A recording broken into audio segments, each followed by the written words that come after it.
Selamat malam. Praktek pinjaman online atau pinjol terus memakan korban. Kini tidak hanya mereka yang merupakan konsumen, tapi juga mereka yang tidak pernah mengajukan peminjaman uang secara online. Selain menerapkan bunga yang sangat tinggi, para korban pun kerap mendapat ancaman dari identitas yang disebarluaskan hingga pelecehan dari para penagih pinjaman online. Mau sampai kapan kondisi seperti ini terus berulang? Inilah Rosi, kejahatan di balik pinjaman online. Nggak mampu, udah nggak mampu tengil, ya, nggak punya duit tengil, ngajar-ngajarin orang.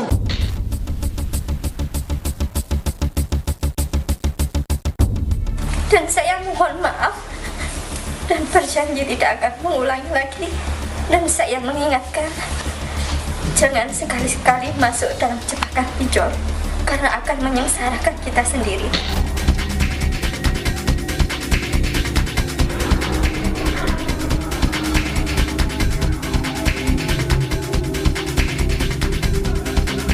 Perilaku para pelaku fintech lending ilegal yang melakukan penagihan tidak beretika dengan teror, intimidasi, dan pelecehan, kan ini merupakan suatu kegiatan yang tidak bisa ditolerir.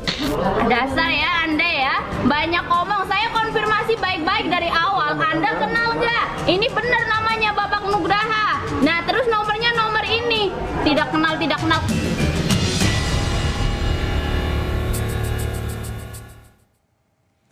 Kejahatan pinjaman online atau pinjol tidak hanya menjerat mereka yang meminjam, tapi juga mereka yang tidak pernah mengajukan pinjaman. Modus pinjol ilegal itu mentransfer langsung ke rekening korban tanpa ada pengajuan peminjaman sebelumnya. Korban lalu ditagih dengan jumlah yang lebih besar. Modus baru ini dialami dua orang pemuda yang akan saya tanyakan. Kedua korban ini mengaku rekening banknya mendapat 2 hingga 3 kali kiriman uang dari nomor rekening yang tidak dikenal. Tak lama keduanya lalu menerima pesan WhatsApp yang mengatasnamakan salah satu pihak pinjaman online. Pihak itu meminta pembayaran tagihan dengan total bunga yang sudah ditambahkan. Saya telah mengundang 2 orang korban di acara Rosi malam ini. Ada Bobby, begitu saya memanggilnya, dan Doni yang meminta saya untuk menyamarkan identitasnya. Selamat malam Bung Bobby dan Bung Doni. Selamat malam Mbak Rosi. Saya ke Bung Doni dulu. Ke Bung Doni ini, koreksi saya kalau salah ya, latar belakangnya adalah ke Bung Bobby, Anda menerima sebanyak 2 kali transfer uang sebesar 804.000 dari rekening yang tidak dikenal pada tanggal 2 April 2021. Jadi Anda tidak pernah minta pinjaman, tapi kemudian Anda dapat kredit ke rekening bank Anda, gitu ya? Betul Mbak, betul. Intinya kan begini, selama ini kita pikir kejahatan di balik pinjaman online itu adalah orang memang minjam dan dia terjerat dengan pinjaman online. Tapi kali ini yang ingin saya tampilkan adalah yang kejahatan di balik pinjaman online itu nggak melulu mereka yang meminjam loh, tapi yang nggak minjem pun bisa terjerat. Apakah ini bisa dikategorikan dengan apa yang Anda alami? Betul Mbak Rosi, seperti itu. Betul ya. Coba kita lihat. Ada bukti transfer yang Anda terima ya, Bung Bobby ya? Betul. Kita lihat dulu nih di sini supaya pemirsa Rosi bisa melihat bahwa ada uang transfer masuk diterima oleh Bobby sebesar Rp804.000, betul? Betul. Ya. Oke, Bung Bobby, ceritakan pada kami mungkin secara singkat tapi juga bisa dengan jelas apa yang terjadi. Ya, jadi kronologisnya waktu itu tanggal 2 April kebetulan saya cek rekening, ternyata ada dana sekitar 1.600.000 yang masuk. Sebentar, sampai di situ dulu. Ketika ada dana yang masuk, apakah itu dari SMS? Kan kita kalau ada kredit, ada debit, itu masuk dari SMS notifikasi. Apakah dana itu Anda ketahui dari SMS notifikasi atau dari SMS pinjol? Atau WA pinjol? Nah, sejauh ini saya tidak mengecek itu, Mbak. Jadi itu kebetulan saja ketika saya membuka mutasi rekening saya. Jadi memang awalnya mau cek saldo seperti itu. Oke. Jadi kebetulan Anda lihat ada kredit masuk. Betul, ada dana yang masuk, akhirnya kan saya bingung. Waktu itu karena posisinya waktu itu kalau tidak salah hari Kamis atau Jumat gitu waktu itu. Dan posisinya bank itu libur, kalau nggak salah cuti bersama waktu itu. Akhirnya saya hari Seninnya beberapa hari kemudian, akhirnya saya konfirmasi ke bank. Ternyata di pihak bank pun tidak bisa memastikan itu dari mana. Awalnya sih saya nggak berpikir itu dari pinjaman online atau yang lain-lain. Saya pikir takutnya misalnya dari orang tua atau dari mana gitu. Tapi ketika dicek, saya ada kode tertentu kan, barusan dilihat ada kode tertentu. Akhirnya saya cek di Google, ternyata banyak informasi bahwa itu ternyata pinjaman online ilegal gitu. Oke, jadi ketika Anda ke banknya, boleh tahu bank apa yang masuk itu? Dari rekening mana? Salah satu bank swasta. Salah satu bank swasta, tapi mereka juga tidak bisa mengatakan ini dari mana. Tapi ketika Anda Google, ternyata di balik kata kredit itu pengirimnya adalah setelah Anda Google dari pinjaman online. Betul, Oke. ada kode SCF gitu. Kodenya seperti apa? Ada kode tulisan di depannya SCF. Makanya saya bingung ketika dicek di Google, ternyata itu modusnya dari pinjaman online yang ilegal gitu. Oke, lalu apa yang Anda lakukan, Bung Bobi? Nah, waktu itu saya bingung. Akhirnya tidak lama kemudian akhirnya saya setelah pulang dari bank, jadi sebelumnya setelah kejadian itu, Mbak, saya tidak lama langsung saya share di Twitter. Dan kebetulan mendapat respon dari rekan-rekan karena memang saya lumayan banyak berteman dengan rekan-rekan yang followersnya banyak di Twitter. Akhirnya sempat viral. Setelah viral akhirnya ada teman yang kebetulan dari LBH memberikan beberapa saran. Akhirnya saya lapor kepada pihak kepolisian gitu. Oke. Anda punya waktu itu ada terbersit bahwa ini harus dikembalikan atau apa? Atau ya udah biarin aja? Ya, jadi ketika saya ke pihak bank, Pak, pihak bank tuh berkata, "Wah, mungkin ini kayaknya ini pinjaman online ilegal." Akhirnya memutuskan, ya sudah, kalau memang pinjaman online ilegal, saya tunggu aja. Awalnya saya tunggu aja, akhirnya saya tunggu kalau ada yang nagih, saya akan kembalikan. Ternyata tidak berselang lama, mungkin sekitar 5 hari kali ya, Mbak ya. Karena kan dia transfer tanggal 1, tanggal 2 baru saya kecek, tanggal 5 ternyata sudah ada tagihan. Oke, oh hanya dalam tempo 3 hari itu ya? Ya mungkin sekitar 3 sampai 5 hari, ya 3 hari, 3 sampai 5 hari kalau nggak salah. Ada penagihan? Tiba-tiba ada penagihan, ya betul. Melalui? Nah itu yang mungkin yang bisa digambar, diperlihatkan di gambar. Melalui WA? Melalui WA, Oke. WhatsApp. Oke, kita lihat di layar bahwa sudah ada penagihan melalui WhatsApp yang ditujukan pada nomor pribadi Anda, tapi kemudian kayaknya itu penagihannya kasar sekali ya? Ya, betul seperti itu. Jadi bukan ngasih tahu bahwa Anda pinjaman ini, tapi sudah langsung ada nuansa mengancam di situ. Ya, betul. Yang jadi bingung sih sebenarnya yang pertama sih mengatasnamakan KSP Hidup Hijau dalam kurung toko diskon. Akhirnya saya konfirmasi, ini dari pihak mana? Coba sebutkan aplikasinya apa. Kalau memang saya melakukan pinjaman online, tolong dijelaskan mana pinjaman saya, kemudian akunnya apa, kan harus jelas dulu ya. Misalnya kalau di Play Store ada seperti apa, kalau di Android ternyata mereka memang tidak bisa menjelaskan itu. Oke, di sini sudah langsung dikatakan bahwa kalau tidak merespons pesan ini, maka saya akan libatkan semua orang dalam masalah ini. Jadi sudah ada ancaman ya? Betul. Anda merasa familiar nggak dengan nama KSP Hidup Hijau atau KSP Toko Diskon? Nggak kenal tuh, Mbak. Oke. Makanya langsung searching di internet, yaitu tadi setelah viral dan ramai, akhirnya banyak masukan nih, banyak saran yang masuk, banyak mention yang masuk, ternyata direspon juga oleh salah satu akun besar ternyata, dan dimention juga ada namanya di Twitter yang memang aktivis, termasuk mungkin akun yang aktivis untuk melawan pinjol ini, namanya Pinjol Laknat kalau tidak salah. Saya cek ternyata bahwa ini termasuk pinjaman online ilegal, akhirnya gitu. Oke, sebelum saya tanya apa yang Anda lakukan selanjutnya, saya ke Bung Doni juga.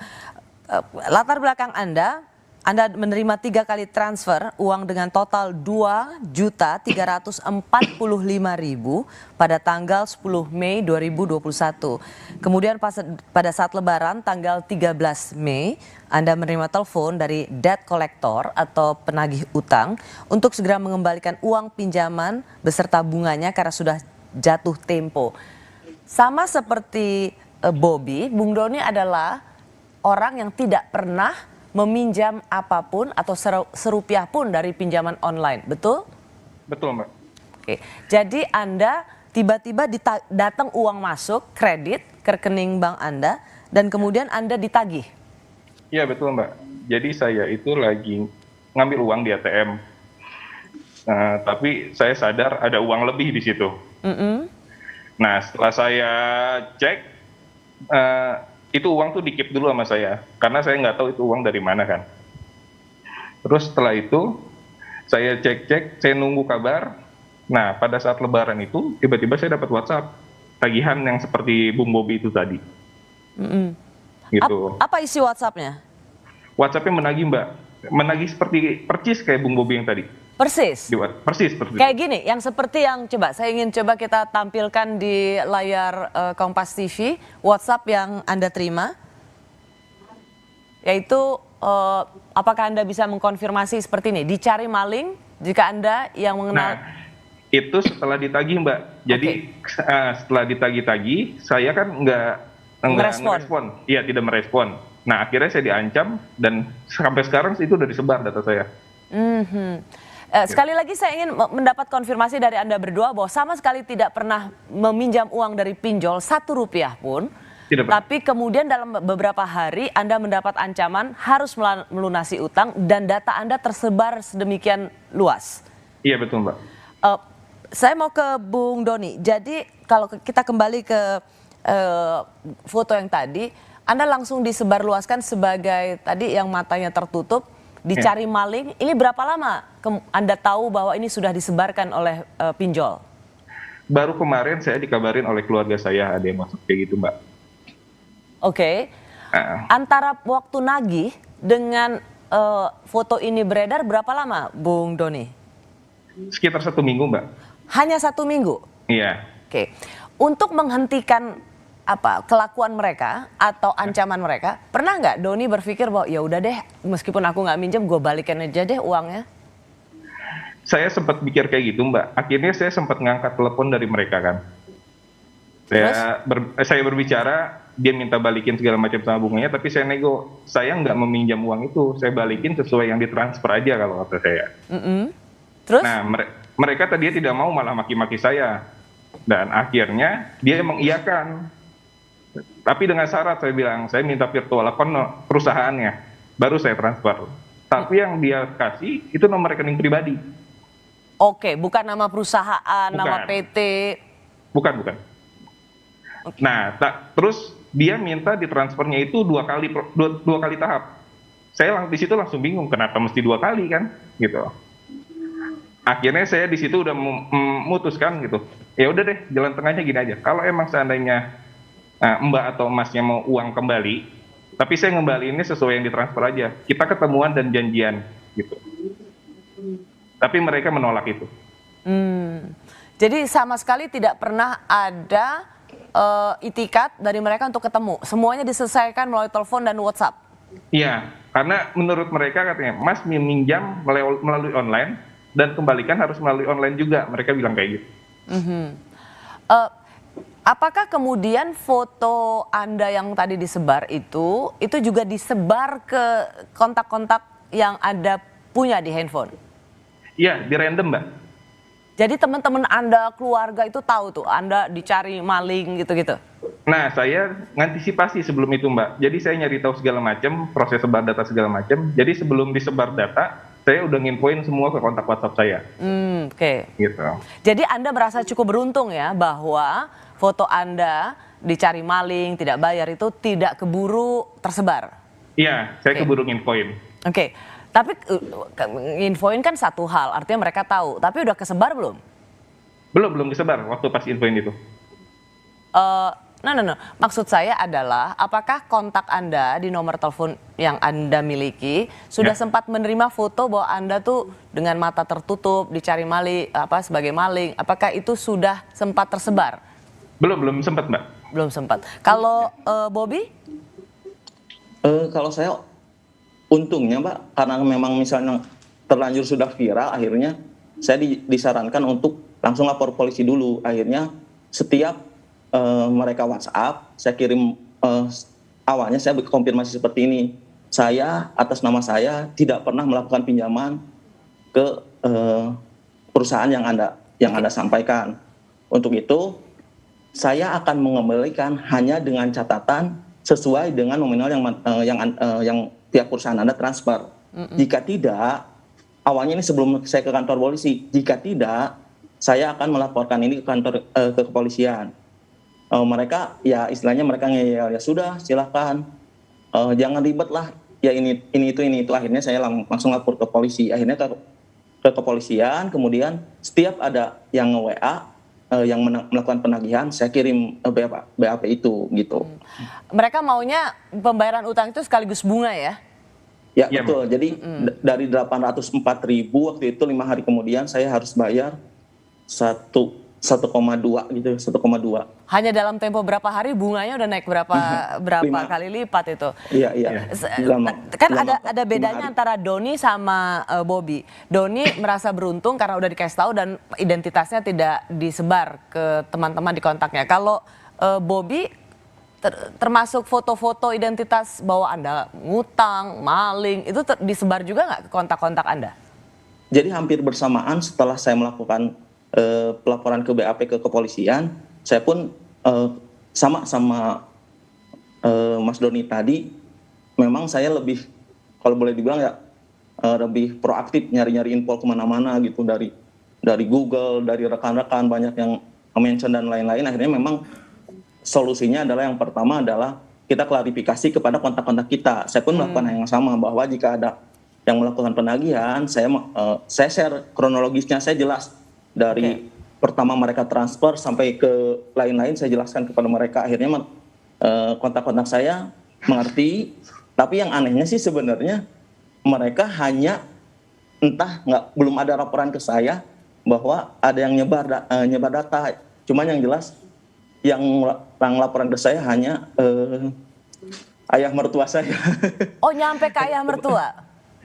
yang nyampe hanya ke ayah mertua. Sementara kalau telepon sih ada telepon ke ibu mertua.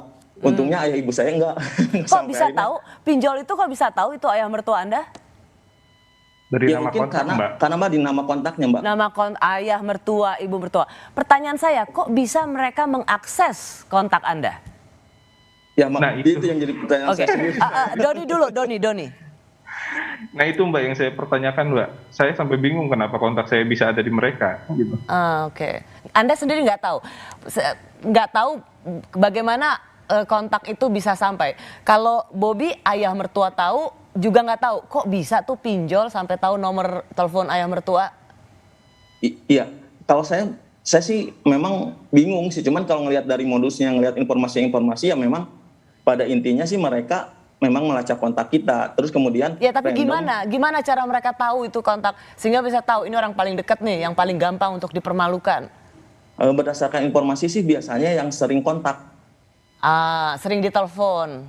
Ya karena kan saya tinggal sama mertua, akhirnya sering konfirmasi apapun, akhirnya mungkin karena saya panggilan keluar atau sering WhatsApp, mungkin ini perkiraan dan berdasarkan informasi. Tapi intinya pinjaman online itu mampu mendeteksi kontak-kontak yang sering kita lakukan di telepon seluler kita, dan itu Anda alami sehingga mereka adalah orang-orang yang sering juga mendapat intimidasi dengan nama Anda sebagai orang yang dianggap berhutang dan nggak bayar.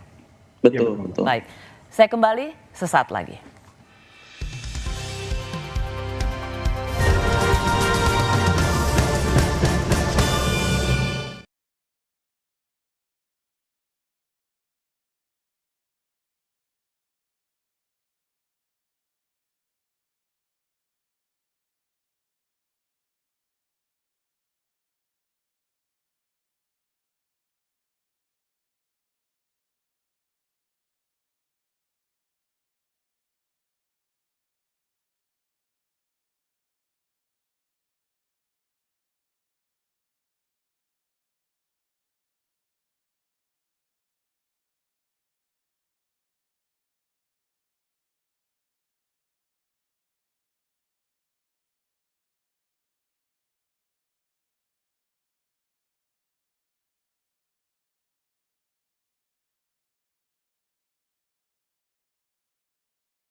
datang nggak mampu, udah nggak mampu tengil ya, nggak punya duit tengil, ngajar-ngajarin orang.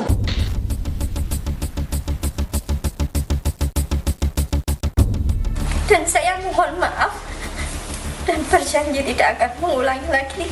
Dan saya mengingatkan, jangan sekali-sekali masuk dalam jebakan pinjol, karena akan menyengsarakan kita sendiri.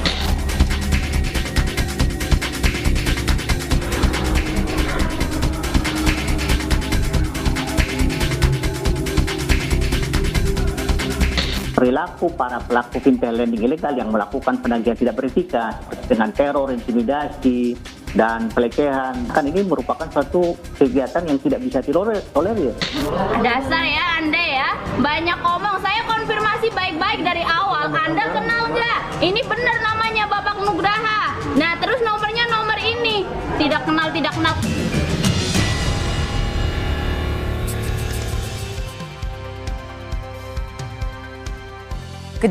Kejahatan di balik pinjaman online itulah tema Rosi malam hari ini. Kejamnya perilaku para penagih pinjaman online bukan cerita baru. Mereka kerap memaki hingga mengancam keselamatan korban dan keluarganya yang tidak kunjung melunasi pinjaman mereka. Bahkan semua nomor kontak di handphone korban juga ikut diteror. Namun rupanya serangan para penagih pinjol ilegal ini tidak berhenti meski konsumen sudah melunasi pinjamannya. Seperti yang dialami oleh seorang pemuda, ia akan membagikan kisahnya menerima teror tanpa henti dari debt collector atau penagih utang pinjol ilegal. Meski ia sudah melunasi pinjamannya.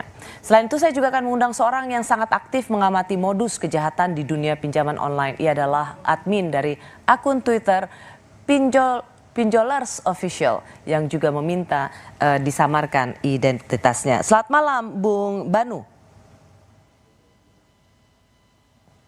Malam. Oke, tadi Halo. ya ada 3 korban yang sengaja saya undang di Rosi malam hari ini. Ada Doni, ada Bobby. Dua-duanya itu tidak pernah minjem, tapi mereka dapat tiba-tiba duit masuk dan kemudian mereka ditagihkan dengan jumlah uang yang harus dibayar sesuai dengan bunganya. Tapi untuk Banu, saya mau tanya, Anda minjem ya dari pinjol ya? Iya, pernah, Mbak. Pernah minjam dari pinjol. Anda melunasi, betul ya? Betul. Anda sudah lunasi termasuk dengan bunganya, jadi sebenarnya nggak ada masalah apapun. Iya. Oke, ceritakan pada saya bagaimana seorang nasabah yang meminjam dari pinjol, melunasi semua kewajibannya termasuk bunganya, tapi kemudian apa yang terjadi pada Anda, Bung Banu? Jadi gini, kejadiannya itu saya pernah terjerat pinjol kira-kira 2 tahun yang lalu. Nah, waktu itu sekitar ada 25 aplikasi. Jadi ada ke 20 aplikasi pinjol? Iya, Oke. 25, Mbak. 25, oke? Ya, terus awalnya sih lancar. Sampai akhirnya bunganya makin besar, saya terdesak. Terus akhirnya gagal bayar dan saya dikejar sama beberapa debt collector. Oke. Oh, Anda mengatakan sempat gagal bayar? Bukan gagal bayar. Gagal bayar itu istilahnya. Cuma jadi saya belum bisa bayar tapi ada keinginan untuk bayar. Tapi saya berkali-kali bilang ke debt collectornya saya minta waktu sampai akhirnya benar kali dibilang sama Doni, itu ada penyebaran data foto saya itu ke semua kontak teman-teman rumah, keluarga, sama teman-teman di kantor. Oke. Biar saya mencoba merangkum apa yang terjadi pada Anda. Anda meminjam ke pinjol, memang ada ketidakmampuan untuk bayar pada waktunya. Anda kemudian minta waktu untuk membayar, dan pada saat Anda meminta delay waktu atau penundaan pembayaran, disitulah kemudian ada penagihan utang. Iya. Oke, apa yang Anda alami? Saya sempat takut, drop, apalagi sudah intimidasinya itu sangat serem banget sih. Kayak mereka mau datang ke rumah, mau menganiaya atau membunuh bapak ibu saya, terus cari teman-teman saya, dan mereka juga mengancam itu mereka akan mengontak semua teman-teman, keluarga untuk patungan atas nama saya. Oke. Jadi untuk kasus Anda, mereka dapat ya semua kontak nomor telepon Anda dapat? Dapat. Dan kemudian menyebarkan identitas Anda? Iya. Ini WhatsApp yang ditujukan untuk Anda ya, maling kotak amal BP? Iya, betul. Oh, BP itu Bapak, oh Bapak nama Anda tuh yang disamarkan ya? Tiba-tiba ini ada grup ini? Iya, ada grup, tapi di grup itu hanya dibuat sama DC-nya, Debt Collector, tapi si Debt Collector tidak berbicara apa-apa. Sampai akhirnya saya juga dikeluarkan dari grup itu. Saya juga nggak ngerti tujuannya apa. Oke, ya. Oke, ini ada grup, nggak tahu apa tujuannya, tapi maling kotak amal Bapak nama Anda, grup dari semua kontak yang Anda kenal. Dari sini nggak ada peristiwa apapun. Lalu apalagi yang mereka lakukan untuk membuat Anda bayar? Mereka mengancam untuk meminta teman-teman untuk patungan. Sorry, supaya agak clear nih. Grup ini yang mengatakan Anda adalah maling kotak amal, ini Anda udah ngelunasin pinjolnya belum? Oh, ini grup baru. Jadi 2 tahun yang lalu itu udah lunas semua. Terus tiba-tiba kira-kira sekitar 2 bulan yang lalu itu ada lagi yang menagih, dan saya sama sekali tidak pernah ada pinjaman lagi. Oke. Jadi grup ini baru ya? Setelah Anda selesaikan semua piutangnya? Ya, sudah nggak ada. Utang-utang Anda udah Anda bayarkan. Tiba-tiba muncul ini?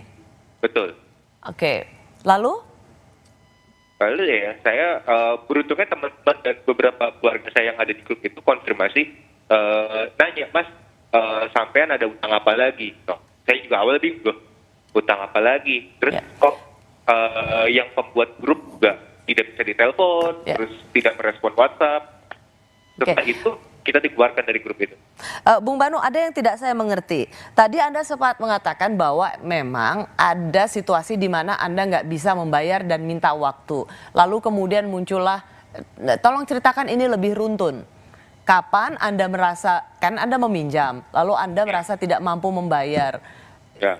Nah, tapi kemudian setelah Anda bayar 2 tahun kemudian ada seperti ini. Saya belum nangkep nih sequence-nya nih. Ya, jadi gini. Runtutannya 2 tahun yang lalu saya terjerat pinjaman online. Lalu saya belum mampu untuk bayar sampai akhirnya orang tua saya membantu dan melunasi semua.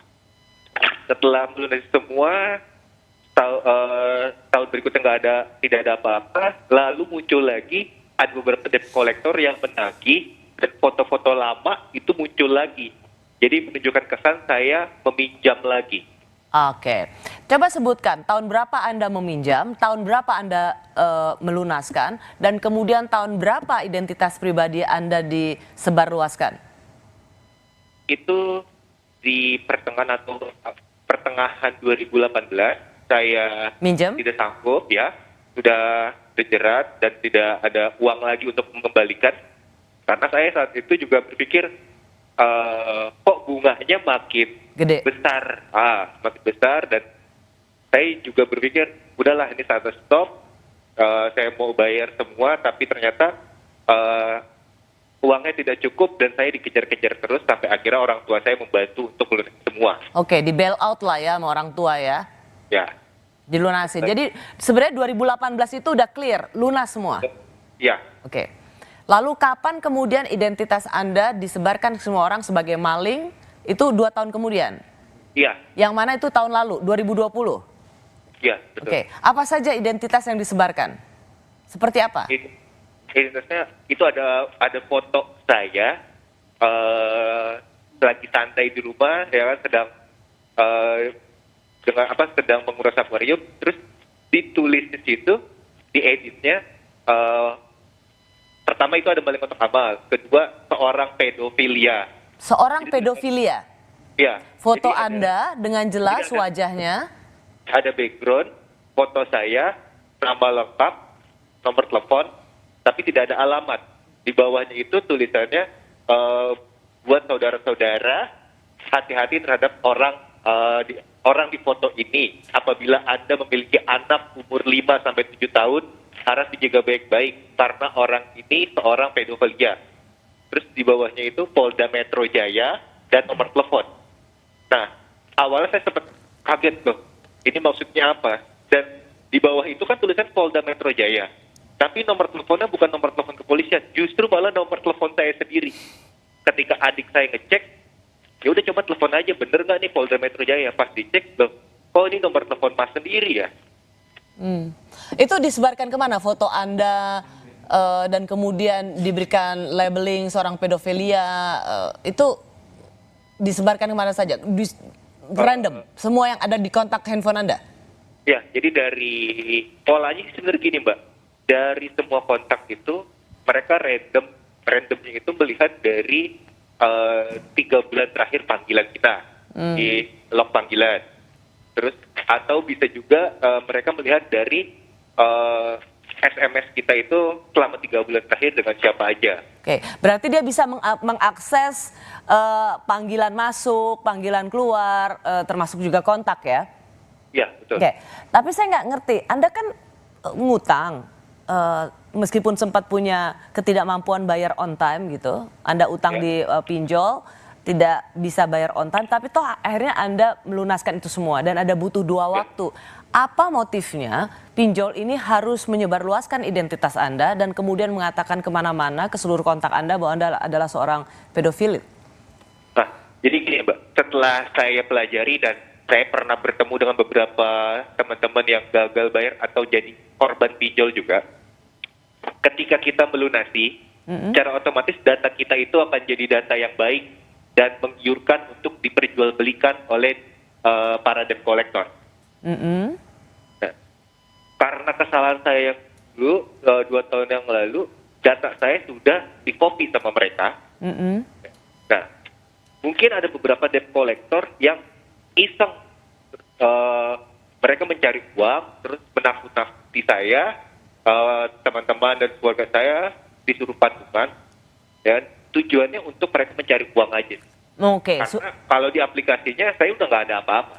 Ya, jadi motifnya siapa tahu bisa ada yang ketipu gitu. Betul.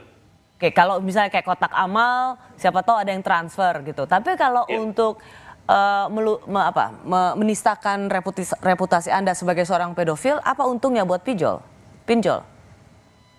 Nah, ini sebenarnya Pak, ini kan terbagi 2. Pinjol itu kan ada PT-nya sendiri, walaupun itu ilegal ya. Nah, mereka itu bekerja sama dengan perusahaan atau PT dari debt collector. Nah, kalau saya perhatikan dan teliti, terkadang kalau kita sudah lunas di PT-nya, si DC ini kan debt collector ini juga sudah memegang data kita. Nah, mereka lah yang kadang ada yang iseng atau jahil untuk mencari uang lagi. Iseng atau jahil untuk apa? Untuk mendapatkan uang dari nasabah-nasabah yang ini orang dulu kita kejar-kejar, ternyata dia bisa bayar. Oke, jadi untuk mempermalukan. Iya. Oke, baik. Saya tadi kita sudah mendengarkan 3 pengalaman korban kejahatan pinjol. Ada yang 2 orang tidak pernah mengutang, tapi kemudian karena uangnya sudah masuk dan dipaksa untuk membayar sesuai dengan bunganya. Sekarang saya mau wawancara yang juga mengetahui banyak lika-liku dunia pinjaman online. Sudah ada Prabu. Dia adalah admin akun Twitter pinjolers.official. Bung Prabu, Anda dianggap tahu nih lika-liku pinjol ini. Gimana sih yang sampai saat ini saya belum bisa mendapatkan gambaran clear bagaimana pinjol ini kok bisa tahu kontak yang ada di seluruh handphone kita? Jadi gini Mbak, pas kita download aplikasinya, dari isi data itu otomatis semua isi handphone kita tercopy datanya. Gimana maksudnya? Jadi ada aplikasi kita klik. Iya. Oke. Jadi gini, kalau sekarang kan lewat marketingnya lewat link. Nah, ketika linknya itu kita klik, otomatis kita install dari aplikasi tersebut. Nah, setelah terinstall, kita isi data itu otomatis semua data handphone kita tercopy dari kontak, log telepon, SMS, garis semua tercopy. Oke, apakah semua aplikasi seperti itu? Kan kita banyak tuh aplikasi di Play Store atau Iya, semua Apple. seperti itu kecuali yang legal. Itu rata-rata ilegal yang seperti itu. Oke, ada 100% ilegal seperti itu, Mbak. Oke, jelaskan pada penonton Rossi kalau kita mengklik aplikasi ini atau alamat link ini adalah alamat link atau aplikasi yang akan menyedot data kita. Apa sih cirinya? Cirinya udah kelihatan dari bahasanya aja kan, ada yang secara belak-belakan itu pinjam online, ada juga yang berbentuk tagihan dan orang penasaran kan, kok gua ada tagihan gitu kan. Ketika diklik, otomatis terinstall dan isi data itu otomatis tersedot semua data yang ada di handphone. Oke, kalau saya ingin merangkum apa yang Anda katakan, jadi biasanya kalimat pengantarnya bombastis dan biasanya dia memadukan antara kata dan angka ya. Jadi misalnya, halo Rossi, Rossinya R051 gitu ya. Ya betul. Nah itu adalah aplikasi atau website yang tidak boleh di-download sama sekali. Itu langsung nyedot isi HP kita? Ketika kita download itu otomatis tersedot. Oke, saya mau Apalagi tanya. kita kalau udah isi data.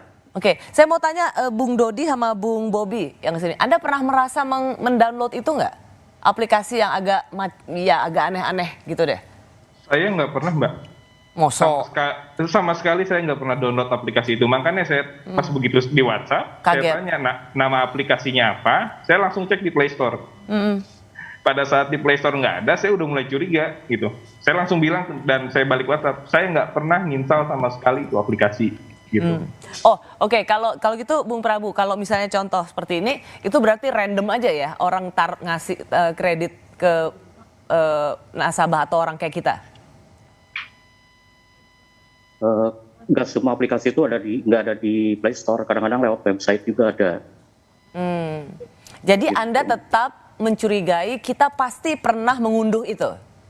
Iya, kalau gitu nggak mungkin masuk, Mbak. Nggak mungkin ya. Nggak mungkin Jadi terhadap, tanpa ya. sengaja mungkin ketika kita lagi lihat aplikasi yang biasa, apakah itu Facebook, Instagram, Twitter atau apapun, email. Jadi kita tanpa sengaja mendownload itu ya.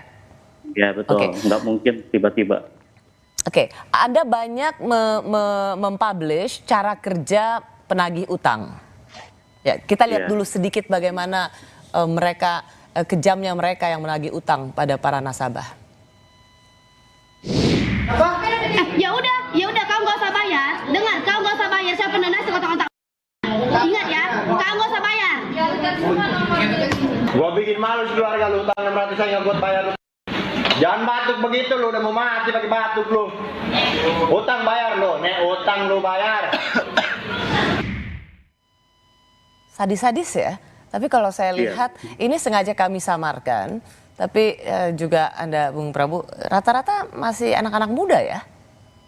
Iya, rata-rata baru lulus. Kadang-kadang lulus SMP juga udah bisa. Wow. Jadi kalau kita lihat istilahnya masih bacil-bacil gitu ya. Tapi kalau di telepon kayaknya mereka galak banget gitu. Jadi itu cara mereka untuk menagih utang, maki-maki, itu kayak gitu? Betul. Tujuannya untuk biar nasabah takut dan segera membayar hutang. Oke. Apalagi yang Anda ketahui cara mereka selain ditelepon, dimaki-maki seperti itu, meruntuhkan atau mental, apalagi? Kalau di awal-awal sih cuma sebar data lewat WhatsApp. Kalau sekarang udah masuk ke medsos, TikTok segala macam dia udah masuk. Yang mengerikan dari bagaimana pinjol ini menagih utang adalah mereka menghubungi kontak yang ada di handphone nasabah, kemudian identitas foto seperti tadi Banu itu dengan foto dia seorang pedofil, itu identitas kita disebarkan, ada foto dia pengutang, dia maling, itu common practice ya. Iya. Jadi teman-teman yang ada di kontak kita itu ikut diteror. Betul, terutama yang sering kontak orang-orang terdekat, biasanya seperti itu. Jadi secara nggak langsung bikin debt collector dadakan di lingkungan sekitar mereka biar lebih tertekan dan segera membayar hutangnya. Danu mengalami itu? Iya Mbak. Anda Ya, gimana melalui itu ketika foto Anda disebar? ketika foto itu disebar, saya juga pertama kaget, tapi berpikir, kok muncul lagi ya? Ya, saya sempat ingat-ingat dan sudah tidak ada apa-apa, jadi saya belajar untuk cuek aja gitu kan. Loh, saya nggak punya utang, terus Anda langsung cuek atau sempat down banget? 2 tahun yang lalu saya sempat down banget sampai akhirnya ketemu beberapa teman yang bilang, loh, sampai udah lunas, buat apa lagi takut? Dan kalau memang itu benar sampai punya utang lagi, ya coba ditelepon, ditanya, karena ada beberapa kali yang WhatsApp ke saya juga, tolong KSP hidup hijau juga, sama persis. Anda pernah nggak merasa ini kurang ajar nih? Saya udah bayar tapi masih ini. Anda pernah berusaha melawan nggak? Saya berusaha melawan dan saya mencari tahu kantor debt collector itu, bahkan ada debt collector itu sendiri juga ada yang pernah berani ketika saya bilang ya udah kita ketemu aja karena saya nggak pernah utang. Dulu saya pernah utang dan saya nggak ada utang. Kita ketemu aja. Berani mereka? Sebelumnya mereka nggak berani, mereka nggak mau ya kan. Ya udah bayar aja kau. Mereka biasanya dengan gaya bahasa orang-orang timur. Lalu karena saya sudah ada pengalaman itu dan saya akhirnya tahu dari beberapa teman kantornya di sini, saya gertak balik. Di mana sih kantornya? Yang satu ada di Jakarta, satu di Tangerang. Satu Tangerang, satu lagi Jakarta. Ya. Oke. Tapi nggak ada ketika Anda menghampiri kantornya nggak ada yang berani keluar?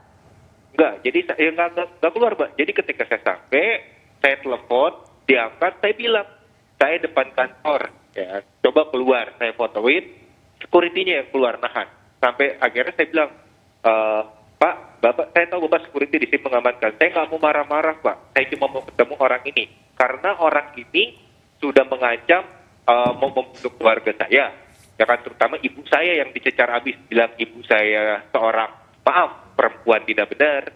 Terus, bahkan ibu Anda juga ikut dilecehkan gitu? Iya, ketika ditelepon itu saya sangat gak terima gitu karena saya tidak punya utang apa-apa lagi, tapi dia bawa orang tua, saya samperin ke kantornya, nggak ada yang berani keluar. Oke. Ya. Jadi mereka hanya berani dalam komunikasi melalui WA atau telepon, tapi ketika mereka harus bertemu, mereka pasti akan berusaha untuk menghindar. Betul. Ya, itulah salah satu ciri khas dari pinjaman online. Kejahatan di balik pinjaman online kian subur terjadi. Apa yang bisa kita lakukan oleh para korban? Saya kembali saat lagi.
Kejahatan di balik pinjaman online, tema Rosi malam ini. Tadi kita sudah mendengar cerita dari para korban pinjaman online dan seorang admin di Twitter yang aktif mengamati dunia pinjaman online.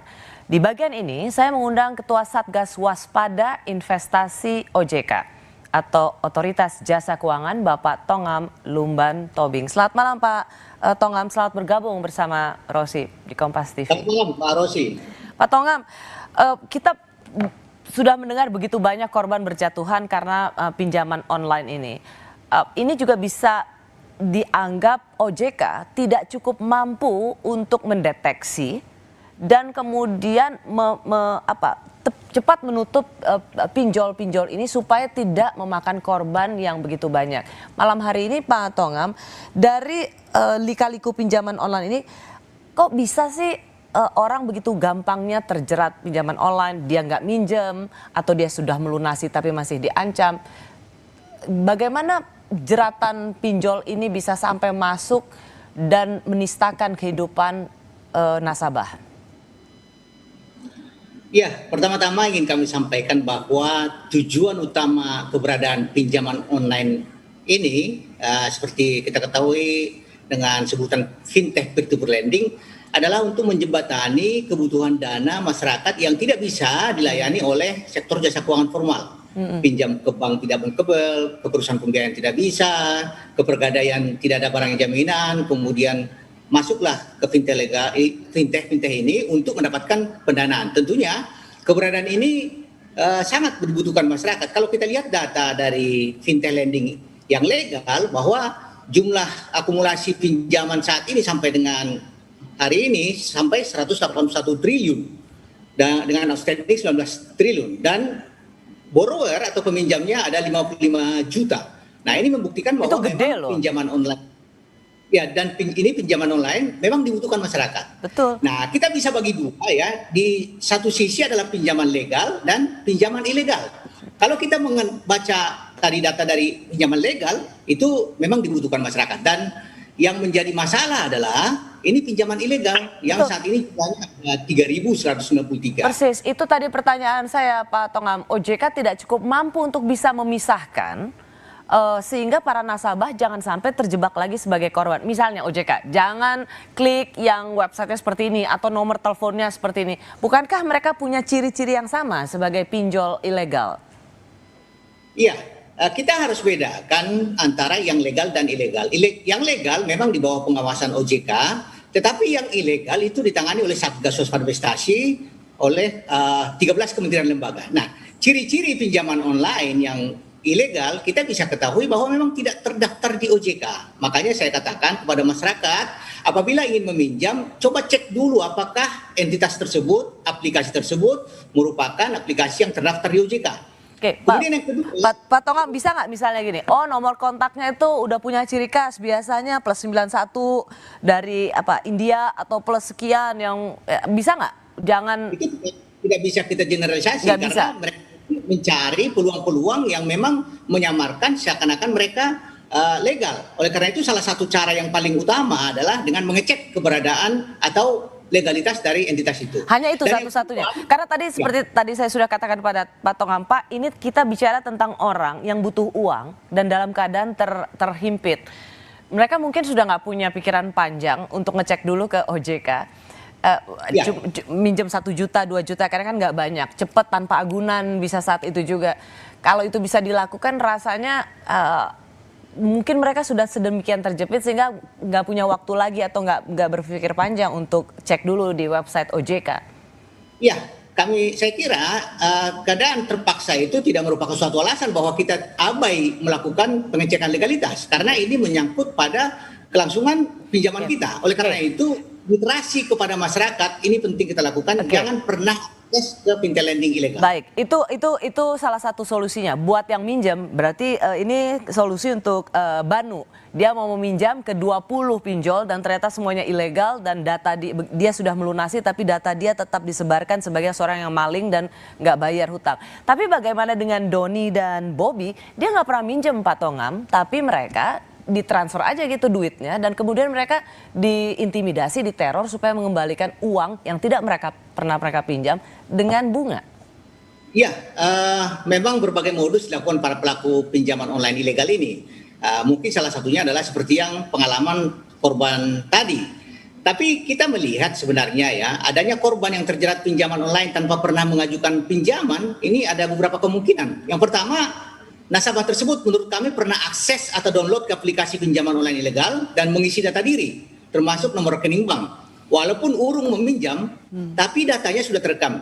Nah, data ini, data dan kontak HP ini sudah sempat disetujui untuk diakses oleh para peminjam, sehingga dapat digunakan oleh pinjaman online ilegal lainnya, yang merupakan bagian dari jaringan dari pinjol ilegal ini. Jadi kemungkinannya seperti itu. Saya masih bisa kita perdebatkan bahwa dari mana mereka tahu nomor rekening bank, dan mereka juga mengetahui semua data kontak di HP itu, kecuali kalau pernah suatu saat beberapa tahun lalu contohnya mereka melakukan pengisian data itu.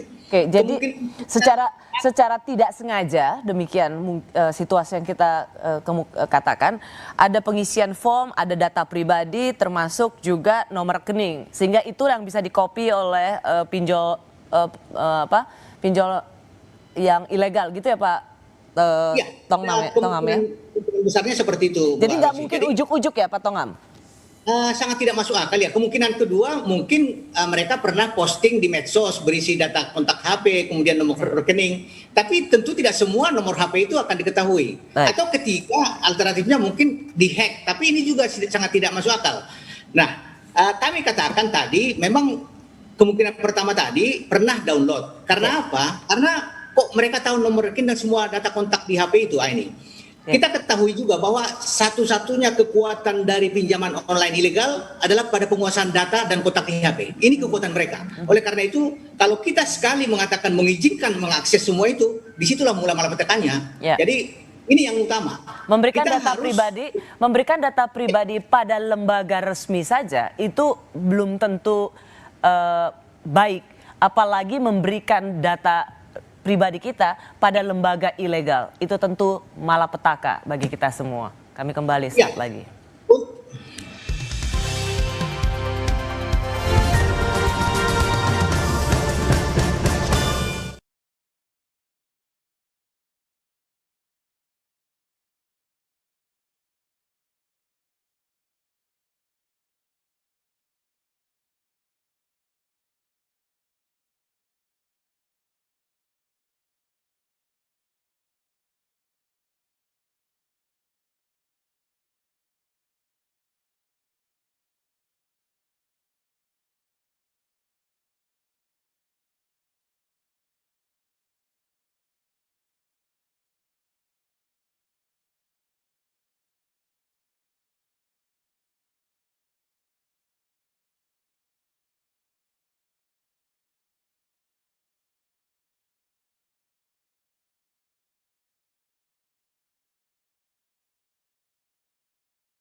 kejahatan di balik pinjaman online itulah menjadi tema perbincangan Rosi malam hari ini.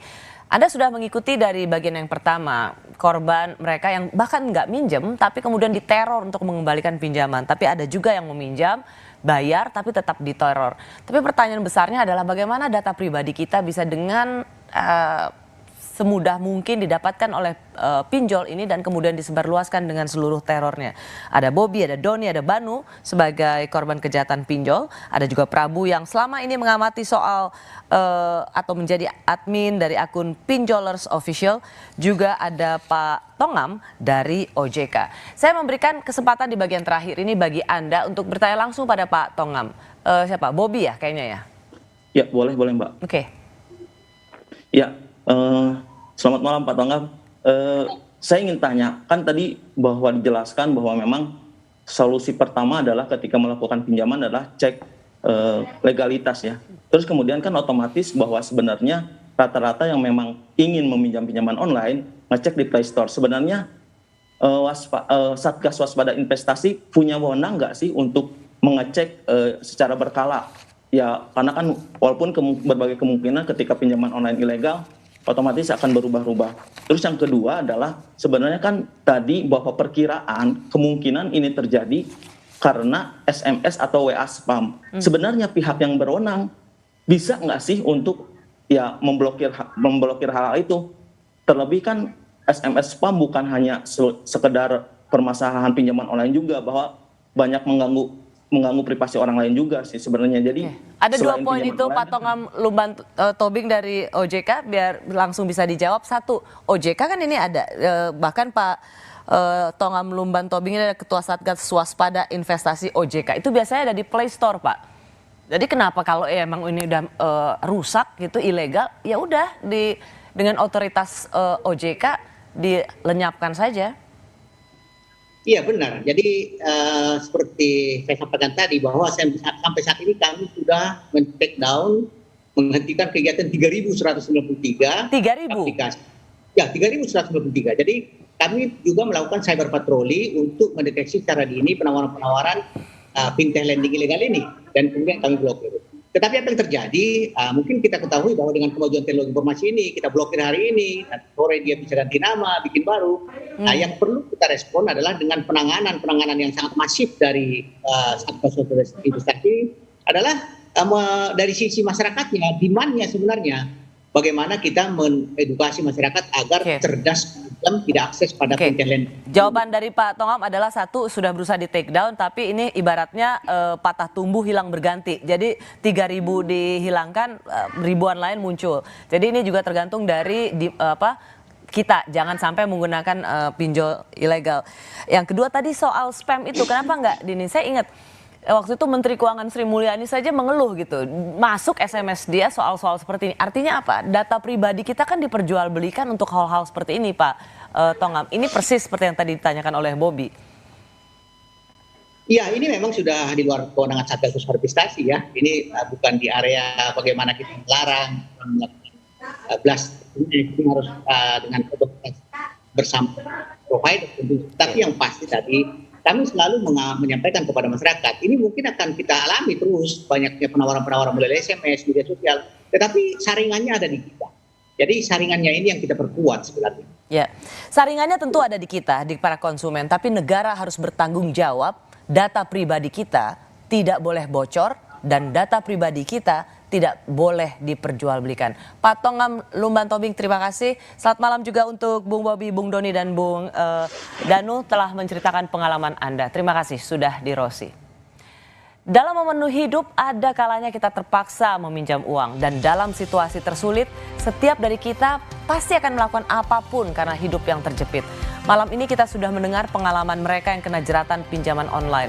Semoga pembuat kebijakan, aparat penegak hukum segera turun tangan supaya tidak ada korban berikutnya. Dan yang paling penting PR kita bersama adalah jual beli data pribadi. Itulah pekerjaan rumah yang harus diselesaikan negara. Terima kasih telah menyaksikan Rosi. Tetaplah di Kompas TV independen terpercaya. Selamat malam dan sampai jumpa.